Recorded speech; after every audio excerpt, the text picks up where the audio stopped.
Tapos mag-overhaul tayo ng Honda Click 125 na ang tunugan nito mga saraya. Ito, pahinga niya.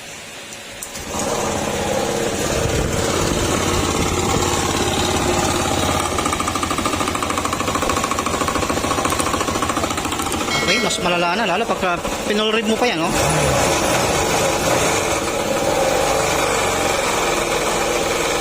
Ayan.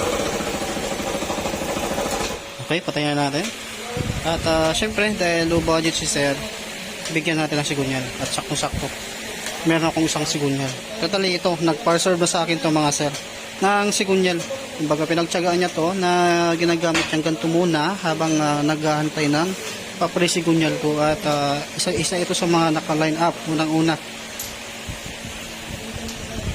Kaya ayun, pakita ko sa inyo yung mga piece ang gagamitin natin. Pagka ganito kasi yung problema ng motor ninyo, ito yung mga piece ang kailangan nyo. Okay, ito yung piece niya mga sir. Ito yung black set niya, lahat original. Tapos ito naman yung sigunyal na aking ibibigay mga sir. Yung bearing niyan mga sir bago. At kinabit ko na rin para isang salpakan na lang to pagka nakalas yung makina. Yan, libre lang to mga sir. Yung bearing lang ng malaki yung kanyang binayaran hanggang itong sa black set. Tapos yung labor. Kung baka gumastos ito si sir ng 8.5 all in kasama tong sigunyal saka yung bearing saka ito hanggang sa langis hanggang labor na with warranty pa yan mga sir ng 2 months basta hindi lang matuyo ng langis. Okay, kalasin muna natin ito mga sir. Pag-iwalay muna natin ito. Ito mga sir, napag-iwalay na natin yung makina sa kanyang chassis at yung makina, wawalwalin natin yung katabi naman niya ng makina ay Yamaha naman yan. Yan. Pero dito tayo pupokus.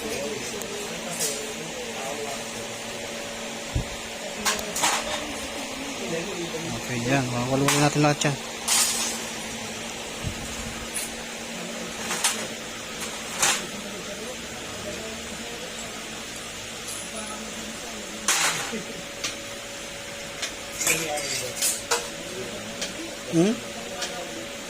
Okay.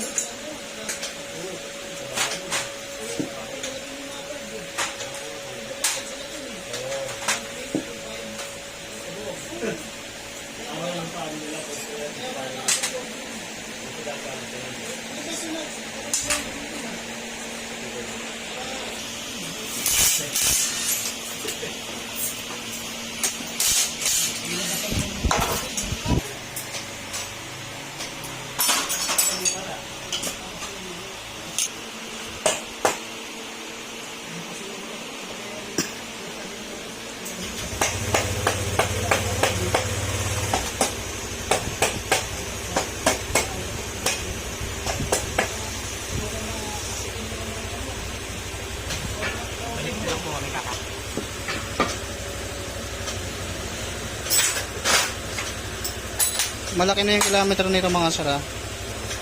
Ayan Ayan, nahugot na.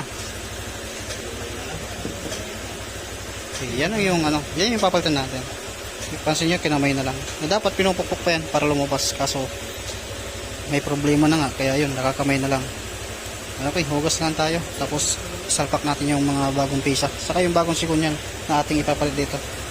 Ito na mga sir, lulubog na natin yung sigunyal na galing sa akin. At yung mga block seat nya. Yan, nakakasumbolin na natin. Bearing lang yung binayaran ni sir dyan. Yung dito, libre na po yan mga sir. Yan, painitin natin sa loob ng 15 minutes. Kailangan natin i-butane para maisalpak natin na maayos.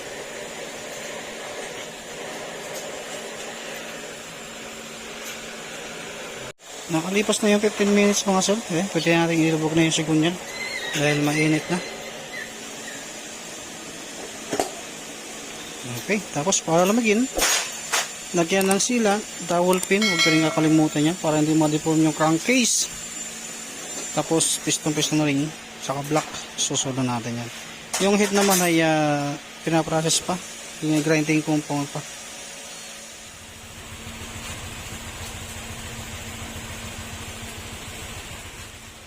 Yan mga siya, nakabit na yung head. Tapos yan, sa yung gulong. Tapos tambucho, water pump. Yan, nakabit natin lahat na para mapatayo na.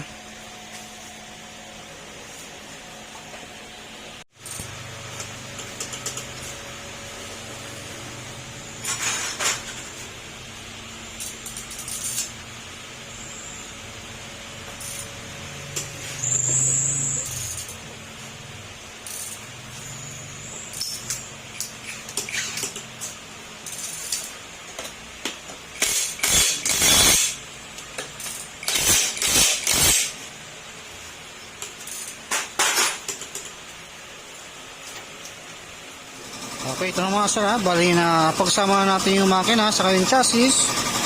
Tapos na tayo sa pag-overhaul ng makina. At binabalik mo natin lahat ng mga sensor. Tapos sasalihan natin lang is coolant. Maya maya papandalin na natin.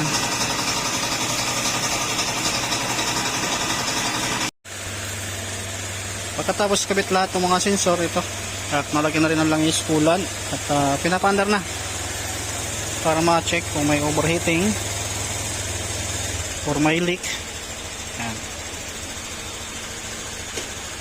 Kilometer, ayan o. 130,945.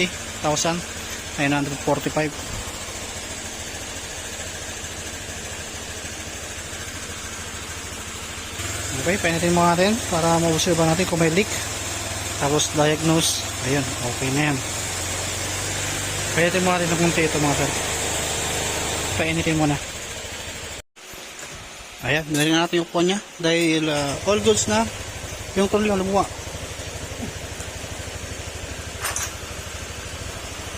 Ayan. Maganda na uli yung kanyang andar mga sir. Sige, road test mo sa labas.